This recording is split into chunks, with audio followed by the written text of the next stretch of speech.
La frustration est une réponse émotionnelle que l'on ressent face à une opposition, un échec, une situation malencontreuse. La personne victime de cette condition de disgrâce, d'humiliation et de déshonneur vit constamment dans un stress et des palpitations de cœur capables de rendre malade, même émotionnellement. Tel était le cas de M. Luku Yaojak. Bien qu'ayant tout pour réussir, il broyait du noir. Après avoir échoué plusieurs fois à des concours pour entrer à la fonction publique, on lui avait proposé un poste de gardien dans une société de la place. Mais malgré tout, les choses n'allaient pas bon train. Quand j'ai eu le bac, je voulais coûte que coûte être policier, policier ou bien gendarme. Je ne voulais pas faire autre chose. C'est comme ça que j'ai eu à passer plusieurs fois le concours de la gendarmerie et puis le concours de la police. J'ai fait le concours de la police 6 fois, le concours de la gendarmerie 6 fois. J'ai eu même aussi à faire en son temps le concours des agents des douanes, d'encadrement des douanes. Mais tout ça, ça n'a pas marché. Et donc, je me posais des questions. J'ai même ma grande soeur aussi qui est du corps, mais qui est policier, mais qui a mis tout en œuvre pour que ça puisse marcher. Mais malheureusement, ça ne marchait pas. Et il y a quelque chose qui m'a interpellé. Mes connaissances avec qui je passais ces différents concours, eux tous ont eu leur concours, sauf moi.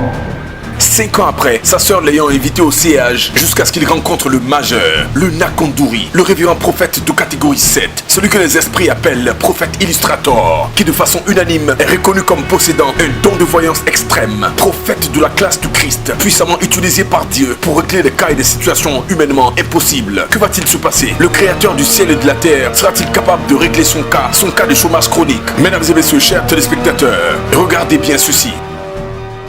Ma grande sœur ici présente partait dans une église appelée le CH, le centre évangélique des aigles de la grâce et du salut. C'est comme ça qu'elle m'a interpellé. Elle m'a dit, mais tu passes les concours, ça ne va pas. Viens dans notre église voir notre papa, le prophète, le révérend prophète Micha Ouedraogo. Je ne voulais pas partir parce que j'étais déjà passé dans plusieurs églises où c'était difficile. À chaque fois, j'échouais. Mais c'est comme ça qu'elle a insisté et puis je suis parti. Et donc, j'ai mis les pieds au CH chez l'homme de Dieu, le révérend prophète Micha Ouedraogo, en 2015 avec ma femme. Et en 2015, quand nous sommes arrivés là-bas, l'homme de Dieu a prophétisé sur nous, disant que ma femme allait tomber enceinte et que lorsqu'elle allait accoucher, les temps qui allaient suivre, les choses allaient changer pour moi. Et véritablement, les choses ont changé parce que en 2015, quand je suis arrivé, l'homme de Dieu a prophétisé. Et 1 an plus tard, en 2016, j'ai eu mon concours de recrutement. Et depuis 2016 là, je suis fonctionnaire. Après avoir rencontré le prophète de Dieu, celui qui connaissait exactement l'adresse du Saint-Esprit, l'homme de Dieu lui donna une prophétie localisatrice, suivie de la puissance de Dieu, le tout coordonné par le ministère des anges, la puissance du Saint-Esprit pour activer le miracle tant attendu. Mesdames et messieurs, chers téléspectateurs, suivez. Je n'avais pas d'enfant, c'était compliqué.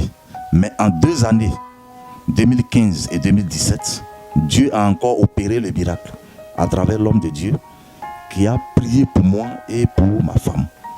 Et donc en 2 années, Dieu nous a donné 2 filles. Je veux vous les présenter.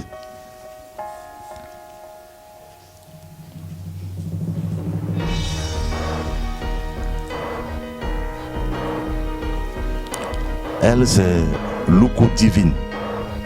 Luku Divine, elle est née le 2 août 2015. Et sa cadette, Luku Meira, le 5 février 2017. Donc je vais rendre toute la gloire à Dieu.